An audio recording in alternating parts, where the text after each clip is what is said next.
Welcome to Shifting Impressions, Conversations with the Realm of Beings, with me, Gretta Chamberlain, Yvonne Kraeher, Leigh Stima, and the Realm of Beings. Shifting Impressions, which is one of the vehicles that supports the transmission of the Realm of Beings, is here to assist you in delving into your being by providing numerous topics and discussions for you to intake as you deepen your connection with your inner world. Shifting Impressions is here to assist you in strengthening yourself as you excavate to understand your true nature. Leigh, Yvonne, and myself, with the Realm of Beings, eagerly invite you to join us today and learn to shift your mindset, shift your thoughts, and shift your focus to recreate your life and produce a new you. Shifting Impressions starts now. Hello, everyone, and welcome to Shifting Impressions, Conversations with the Realm of Beings. I'm Yvonne, and I'm here today with Gretta. Leigh is on her way back to Turkey, so she's here in spirit, and we are here and happy to be on Transformation Talk Radio every Friday at 8 a.m. Pacific, 11 a.m. Eastern Standard Time.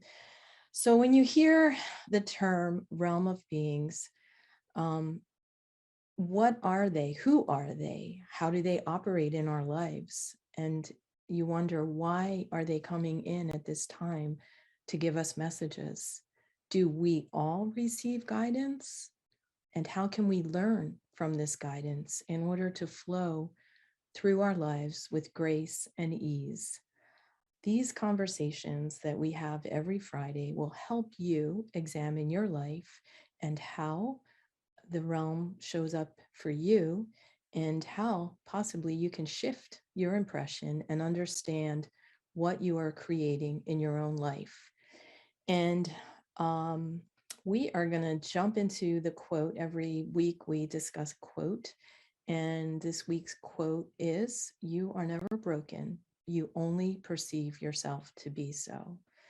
So Greta, what say you about this quote? You are never broken. You know, first, Yvonne, I'd like to share with the audience that we chose this quote for a particular reason and for a particular person who unfortunately will not be able to hear or see the podcast, because at this time he's incarcerated. And he's been incarcerated going on 16 years. A young man, we will not call his name here, but this is in honor of him, because he had to learn. When I started working with him, let me backtrack a little bit.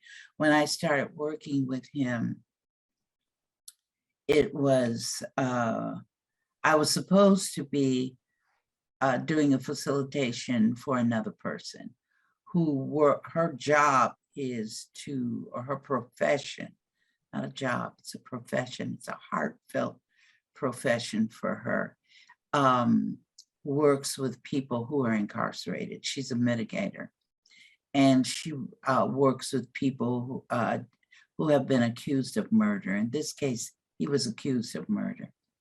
But when I started, the very first day that I started to facilitate for her, I had to stop, because I want to preface this also by saying that all of the facilitations that I do are also channeled. So I was stopped and I said, "I'm sorry, but I can't facilitate for you now. I'm being told to ask you about a person who has been incarcerated that you're working with, and he's been incarcerated for a murder that he did not commit." And she called two names out for me. The first name she said, I said, "No, but it's not that person." Then she called the second name. I said, "Yes, that's who it is." And then she explained to me how he came into that position. And that's how I started facilitating for him and her. So I talk to him 3 times a week. You can only talk to an inmate for just 15 minutes. So each time I speak to him 15 minutes, and we've been together now for 4 years. Wow. Yes. And we're in the process of working with him to assist him in proving his innocence. You know, so he is in a maximum security prison at this time. So when the quote says, "You are never broken," that is one thing we really, Yvonne, we really had to deal with him. And let me not say we had to deal with it. He had to deal with it because it was his creation of reality out of guilt that placed him in that position, because it was a child that died. But he felt that he was responsible for her death, and he really wasn't. You know? So effectively, she died, and he was accused somehow of her murder, however the circumstances were, and that led him to actually believe in him. Then he was responsible for that crime, and therefore, with the work that we do, he attracted all the whatever it is, the wheels of justice spinning towards, finding somebody to take the blame for that. And in some ways he was out there able to, support that. Right. Because it was a form for him, it was a form of self-punishment. So one of the things that we dealt with was love of self. Right. And a lot of people do that. I think not Mm-hmm. maybe on that extreme level, but in, this whole conversation brings up the whole idea of racism and how people are pigeonholed because of their race and incarcerated unjustly, unfairly. So, like that belief of being broken just kind of is perpetuated maybe in the culture. So that led him to believing that in himself and taking responsibility for a crime that wasn't his doing. And now 16 years later, he's paying a dear price for that. But thankfully, doing the inner work, he's starting to realize that he's not broken and that he is, he can love himself unconditionally and hopefully, lift himself out of that. I believe he will. I guess we could follow that story here on the podcast and see what happens. But in my heart, I feel like once the time is right, that he will attract the right pieces to his story to bring him out of that prison. And actually, it's more of an inner prison, feeling that way about himself, that he's broken, that he's not deserving of love. And yeah, let's stay tuned on that one. But yeah, because I asked him, one of the things that we do in the facilitation process is that you can create affirmations for yourself that fit your own particular needs. So one of the questions that or challenges that we had to deal with him was, how do you see yourself? What are the negative emotions? Because we deal with emotions. What were the negative emotions, in fact, that you are having about yourself being in this type of situation? By the time he had done just writing the negative emotions, he had about 40 of them. 40.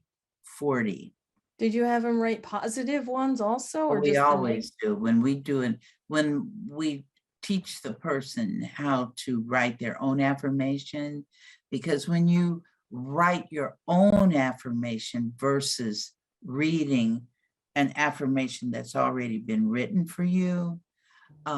It's stronger because you're using your own internal energy to create that space. So what we do is you write the negative emotions that you feel about the incident or what's happening to you. Then after you do that, then the next step is to write positive or high vibrational emotions that will counter the negative emotions or low vibrational emotions. But the thing is that when you're doing the high vibrational emotions as the displays, as the replays, that you can choose anything. Like, let's say anger. It might be peace. So, but you don't have to choose an antonym. You don't have to choose something that in the textbook is exactly the opposite.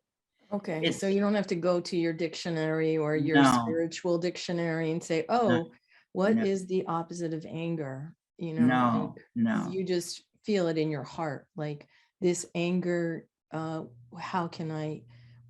will resonate with me to counterbalance the anger that I feel? Because I would think that anger could come up over a lot of different situations, and it's unique to everybody. What might make you angry or make you feel anger, experience anger, is totally different than it for me or any of our audience, correct? Absolutely. Yeah. So it could be, you could place anger, the positive would be unconditional love. Mm-hmm.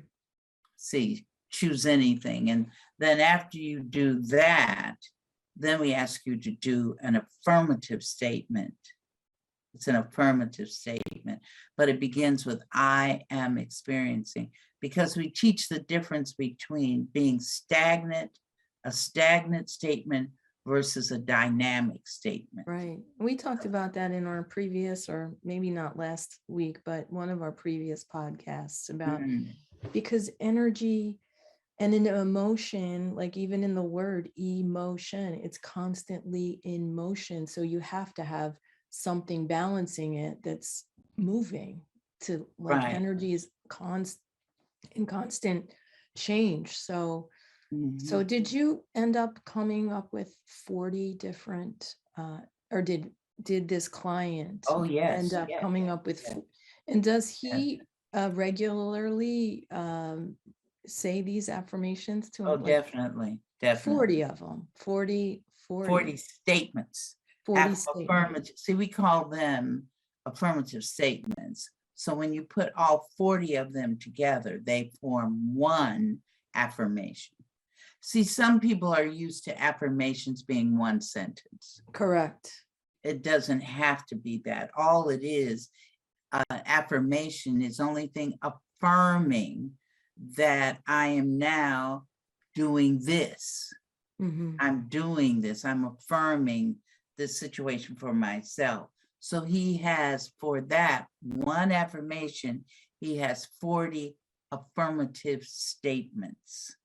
So what happens when he actually starts believing that he is experiencing, what would be an example, like counterbalancing one of his negatives to the positive? Like, well, one thing that happened was that he attracted to himself a new lawyer that was recommended by one of the top officials in that prison system of that state that he's in. And he read some, you know how you evaluate the services of someone, and the lawyer has received a lot of accolades for what he has done for people. So that's one thing that he attracted. He's also attracted people right there in the prison, like prison guards, coming up to him and saying, "You don't belong here. You know, you're different. You don't belong here." So we can. That's So proof that, support, if you right, would like categorize that or describe it. So like his one belief was that, you know, that he was broken, that he, you know, wasn't deserving of any love, I would assume. And then, you know, as he's doing this inner work, just more, you know, like synchronistically, information about this attorney shows up that is qualified to help cases in his, you know, cases like his. And then, you know, the guards there are supporting him in his mission, his journey to, you know, prove his innocence and get him out of there, basically vindicate, you know, his. right, because he's the only one, and we don't call him a client. In our work, we call each person a participant. I'm sorry. No, that's okay. You didn't know that. But we call them a participant. And the reason why we do that is that we recognize that everybody's in charge of their own reality. So you're working on it together. We're Right, participating right, you're providing the tools, facilitating, but these participants that you're working with, like this person is actually doing the work. You can't right. do anybody's work for them, right? No, you can't. No, you can't. And you can't create somebody's reality either. Mhm. You cannot. You know, the only person that each one of us is in charge of is ourselves. You know, Greta is in charge of Greta, and that's the only person she's in charge of. You know, my daughter, I'm not in charge of her. Mm. You know, I let her, she understands, I mean, she grew up with me, so she understands about creation of reality. So she takes responsibility, you know, for herself. I remember when she experienced COVID, and she said to me, she said, "How did I manage to get this?" You know, because she's building, she keeps her immune system up, she takes her supplements every day, you know, she says her affirmations. How did I get this? And I told her, I said, "You remember those days when you would come home, you'd call me and say, okay, somebody else has it, you know?" And I said, as you saw people dropping, you know, she works in with a grocery store chain. And so different people were getting sick. She'd come home and tell me. So I said, well, I said, you went down into a sympathetic level with the people.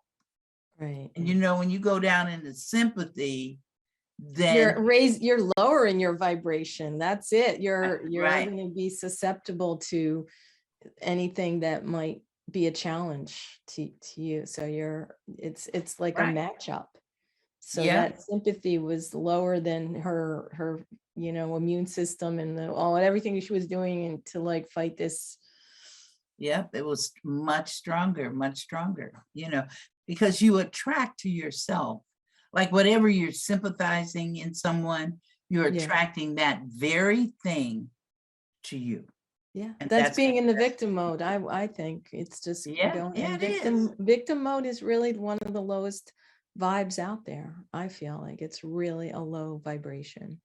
So we It want is because and that, when you say that, that supports what we're saying about uh being broken, right.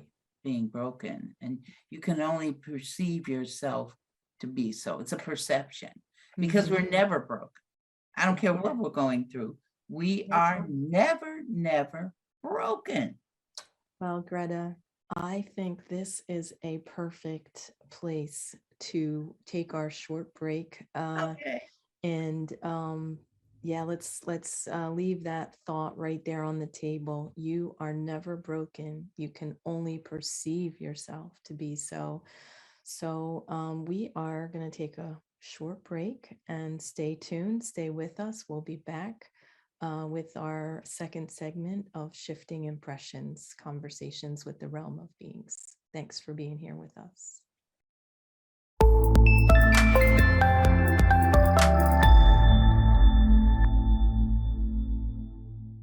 Welcome back to the second segment of our podcast, Conversations, Shifting Impressions, Conversations with the Realm of Beings. And we are here today with Gretta, and I'm Yvonne. And in the next segment, we'll hear from the Realm of Beings. Wherever you are, Leigh, we're thinking about you. So hope you're traveling safely and can't wait to talk to you back on Monday. But right now, we're talking about a situation Greta's been involved with for 16 years, assisting a man that has considered, this whole podcast was inspired by this story. So we're all actually assisting, and Greta especially, him in shifting his impression of being broken. And he's, from what I can hear so far, he's moving along on his journey nicely with his affirmations and the tools that he's been working through. The quote that we're continuing to discuss here is the quotation, "You are never broken. You only perceive yourself to be so." And during the break, we were just kind of mulling over some of the other things that we were going to talk about.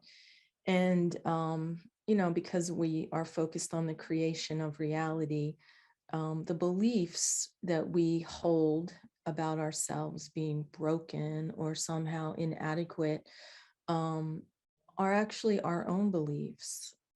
They don't belong to anybody else. We can't step out of our own soul or our own being and blame things on other people, blame them on a lot of people go back to their parents or society, or whatever it is. There's a million and one things that you can blame for something that happens in your own life, and the realization that that's just an illusion, that thought pattern, and you can shift out of it at any time. You don't have to get stuck into culture and society,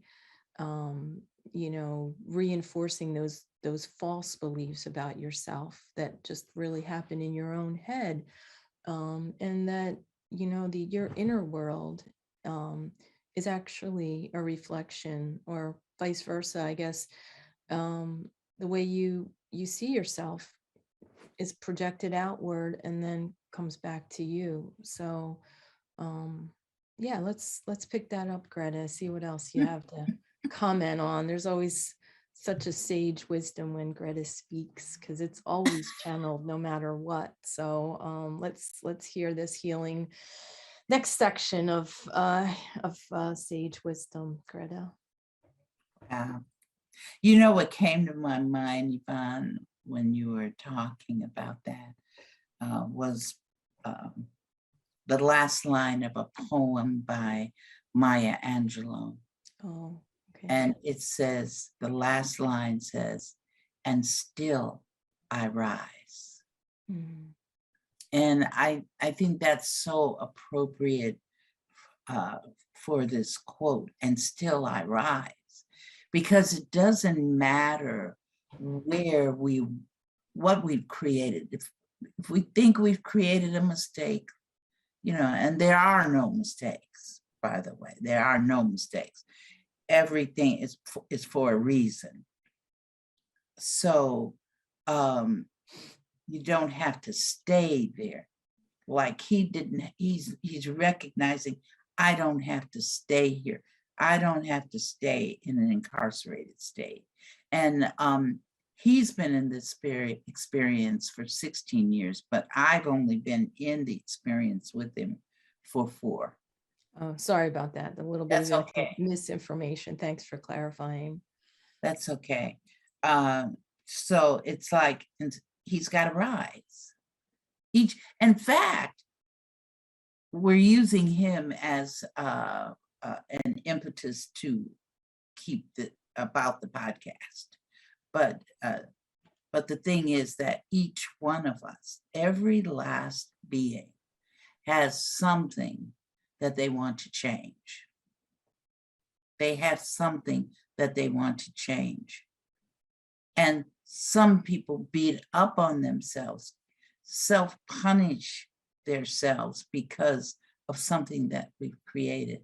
And I think this podcast, another part of what this podcast is, that rise. Yes, I love that. Rise, stand up, as the Enrivo, the song that she always sang with, I think it's in the Harriet Tubman or something like that. Stand up, stand up and be counted. But it's not to stand up and be counted by others. It's to stand up and be counted by internally within yourself. Yeah, that's what really matters. Really matters. I mean, Yeah.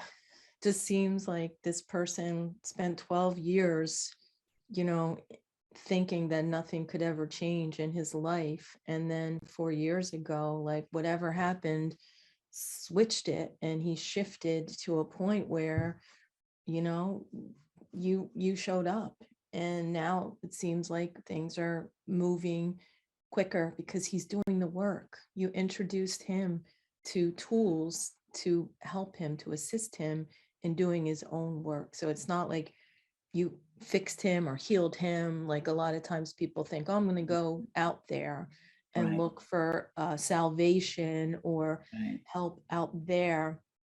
People are there to support you always, but in the end of the day, we all do have to take responsibility for our own journey, our own healing, our own path, our own situations. So yeah, I think that's important to remember. Yeah, it is. And because you don't have to stay in that place. Mm-hmm. See, sometimes we stay in a place because we think that there's nothing else I can do. Some nations, cultures of people call it destiny. This is my destiny to stay here. This is my fate to be exposed to this. No, it is not. Fate, they nullify fate. That's one of the biggest illusions. Fate. It's not your fate. It's what you decide at every moment that you want to do in your life. Every moment. Nothing has to stay the same. It's like, here's my hand.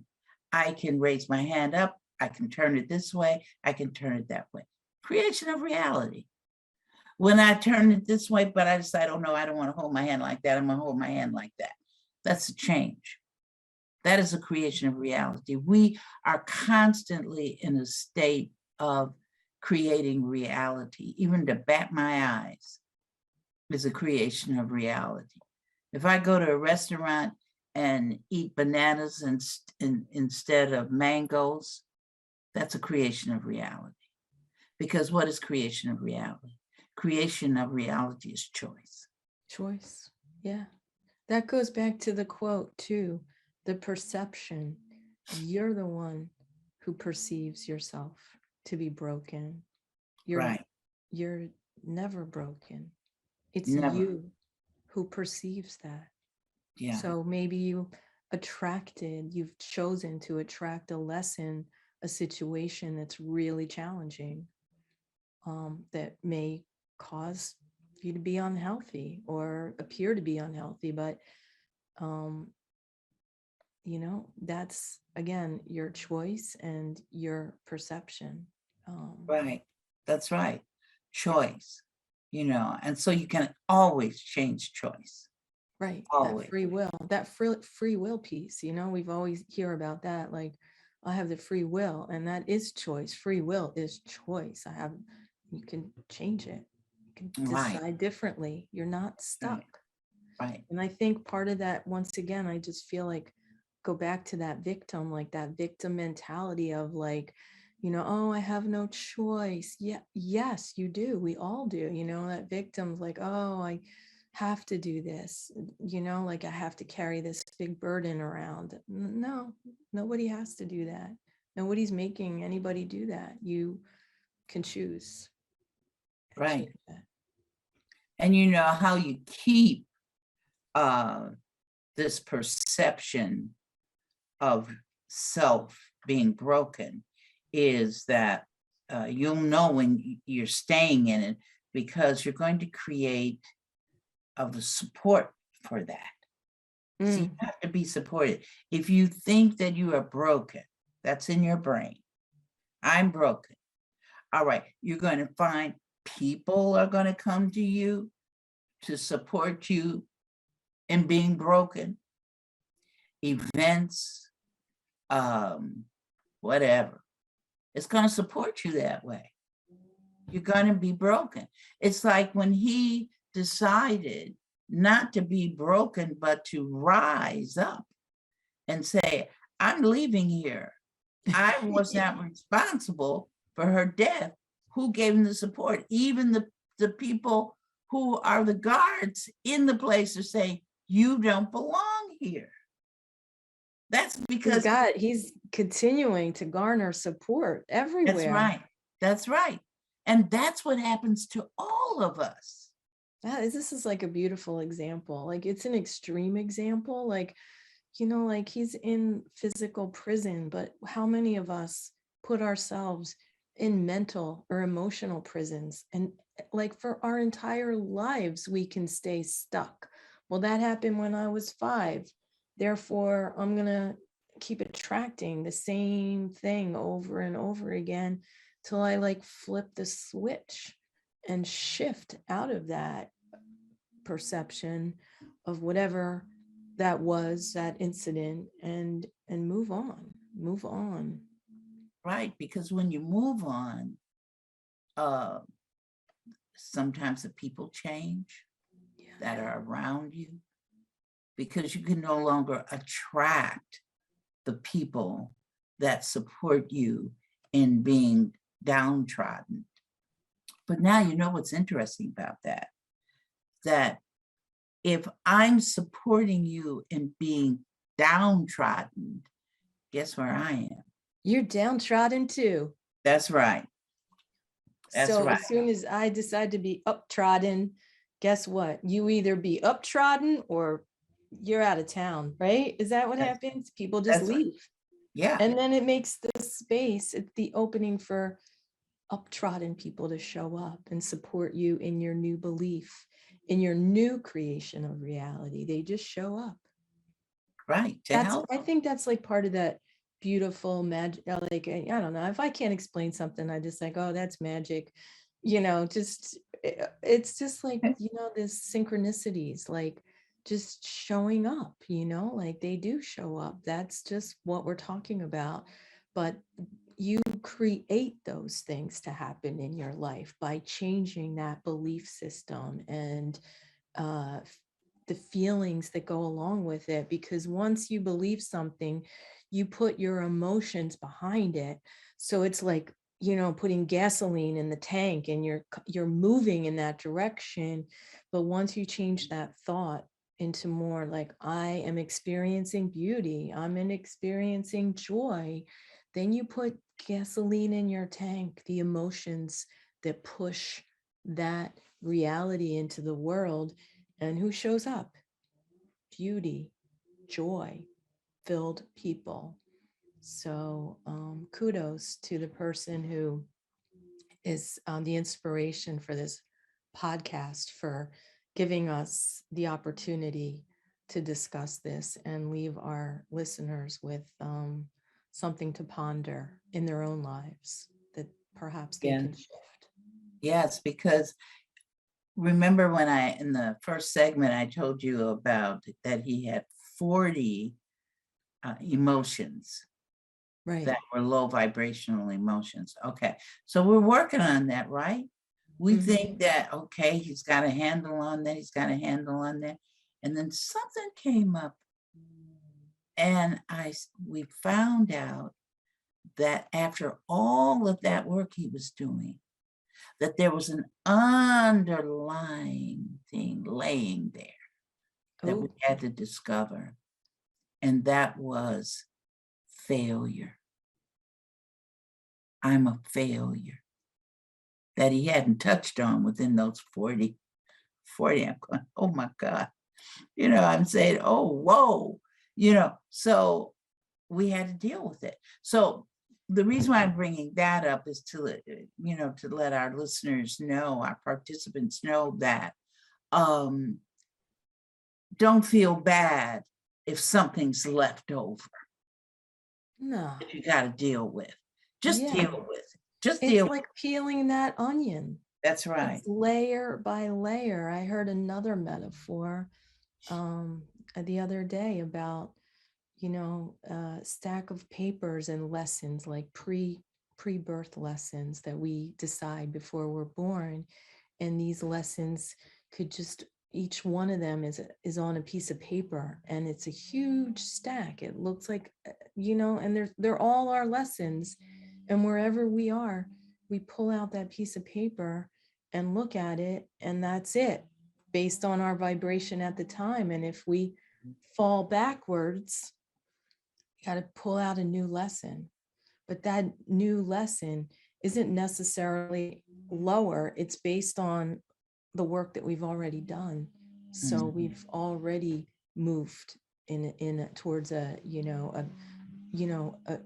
better reality for ourselves, or a different reality for what might have been that we might not want in our lives anymore. So right.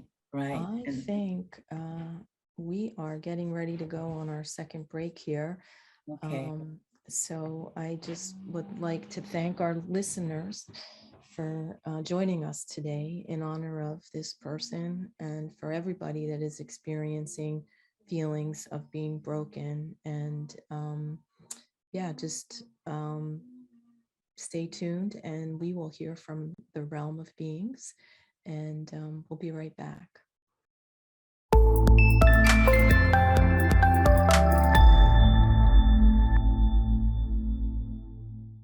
Hello again. Welcome back.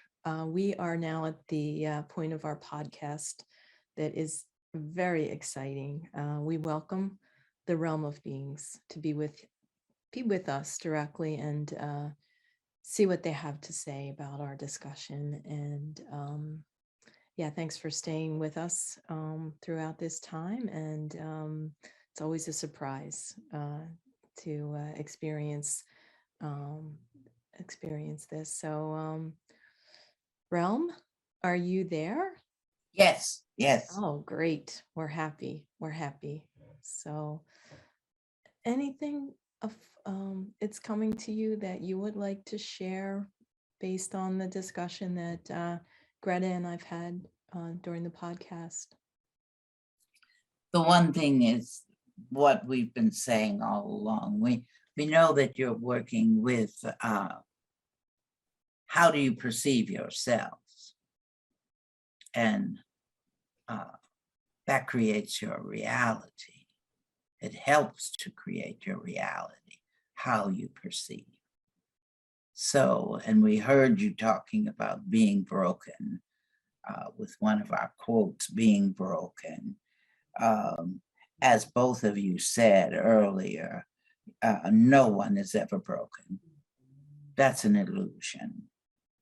You're living, you've decided that you wanted to live in an illusionary state to experience growth, because all of this is all only about growing with the knowledge that you are a divine being. That is the growing. So if you feel that you are depressed because you didn't get the job you wanted, You didn't get the woman or man as your mate that you wanted. Or you created to get fired. Notice I said you created to get fired. I noticed Because that. nobody can fire you. You must fire yourself because you created the reality. Nobody comes out and says, okay, I'm going to fire you today. It just doesn't happen because nobody can do anything to you. That's impossible. Nobody can make you feel bad. So nobody can make you feel broken. What about these perceptions? Where do they come from? Oh, that's a deep question, Yvonne. Because where did they come from? A lot of our perceptions come from in the womb and before that. Mm. See, we think that we create our, we're a baby, we're in the womb, and then, oh, we pop out. We're crying. We're welcoming ourselves into this illusion that we forgot it was an illusion. You see what I'm saying? Mm. But we forgot it was an illusion before conception. Because some of us back before conception had already said that we didn't want to come, but we had already agreed. You know, it's like saying, I'm going to buy a house. I've bought the house. I've signed on the dotted line. But now I look at the house. Oh, I don't want to go in there. You see what I'm saying? Yeah. We signed. You had a plan, and then once you decided, like, oh, that house is a lot of work, or I don't like the neighborhood, or it's just going to take so much money to take care of that house. It's too big or too small, whatever. It's like, okay, you change your mind once you see it, once you realize it and remember things. Yeah. That's right. And that's done in the incarnate stage. Yeah. That's what, when you were talking about the pre-birth stories, Mm-hmm. you know, you'll hear somewhere the person will say, oh, I didn't really want to come here at all. Well, whoop-de-doo, you made it with the rest of us chickens. You're here with the rest of us, you know, even us.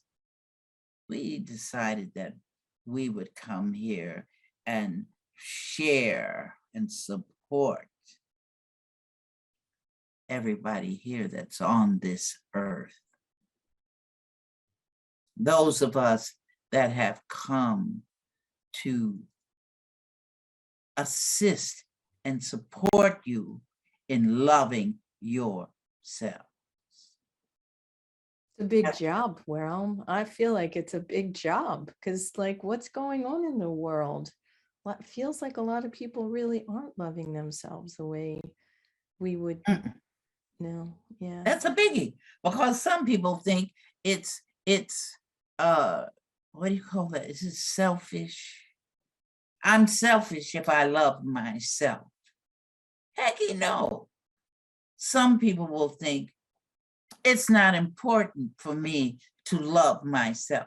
Loving myself has nothing to do with the realities that I'm creating. Loving myself has nothing to do with the life I am existing in. Mm. Wrong. It has everything to do with it. Every choice that you make, if it's done in love, it really can't be a bad choice. Well, now we're getting into even deeper, Yvonne. Because there's no bad and there's no good. I gotta watch what I say. That's all right. That's all right. You've given us an opportunity to keep talking. Thank you. There is no bad. There is no good. There is no evil. There's only the isness. See, you must judge something to be good. You must judge something to be bad. It's like what's happening here. Some people say the events that have taken place here in this country, or the events that are taking place throughout the world, oh, they're bad. Some people say they're bad. Look at what's happening here. Da, da, da, this and that. Oh my, how can they do that? Why is he doing that? That's bad. But then there are others who say, that's a good thing. That's a good thing that that's happening. And you know where that comes from? Perception. Perception. How? What was it like in the womb with your mama? What was it like growing up with your dad? What was it like growing up with your sisters and your brothers? What was it like growing up in that family? Or what was it like growing up being in an adoption institution? What is that like? That all contributes to your perception. And as you grow and get older, you start manifesting more and more of that perception. If you've learned to hate inside your family structure or inside your culture, you've learned to hate a group of people or different types of people who have different belief systems, then as you become an adult, you are going to support what you have learned.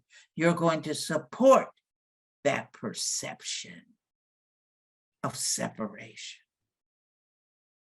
And when you hate, you don't love yourself. When you are jealous of someone, you don't love yourself. You see. Only one lesson then. Basically. And it's a major one.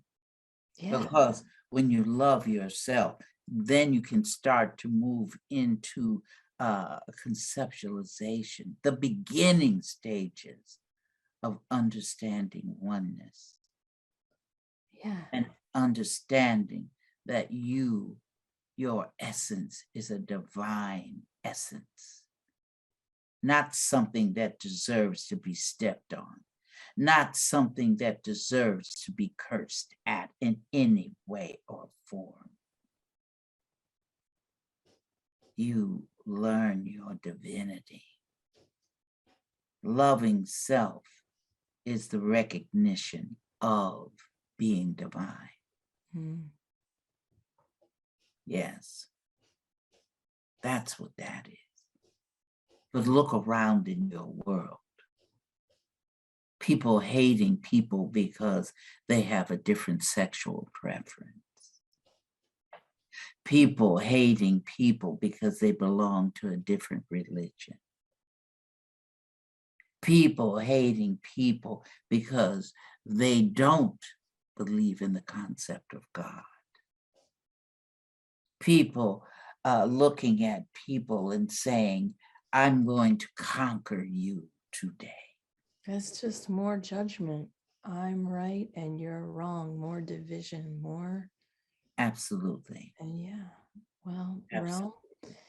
I know it's hard to come to this part of the show, but we are once again coming upon the hour mark, and I just want to ask you if you have anything else, like any closing comments for our audience, for ourselves and our audience, if you could share that with us. You know, Yvonne, it's the same one we say every week. Mm-hmm. Love yourselves. Yeah.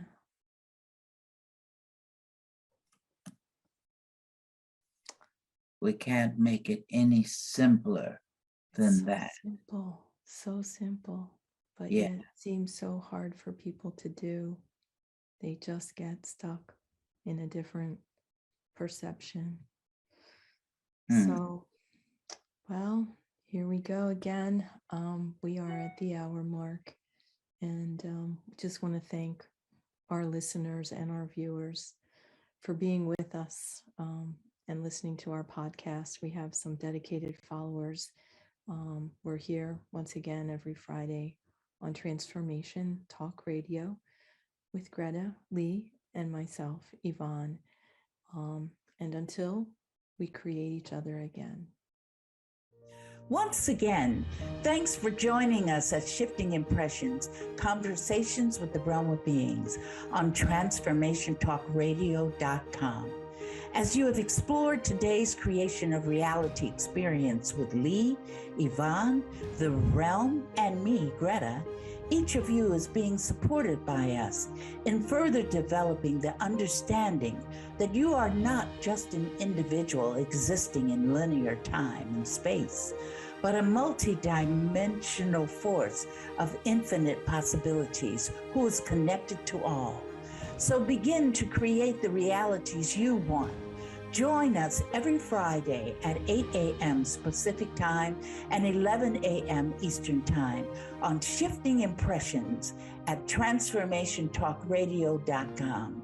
So long until we create each other again next Friday.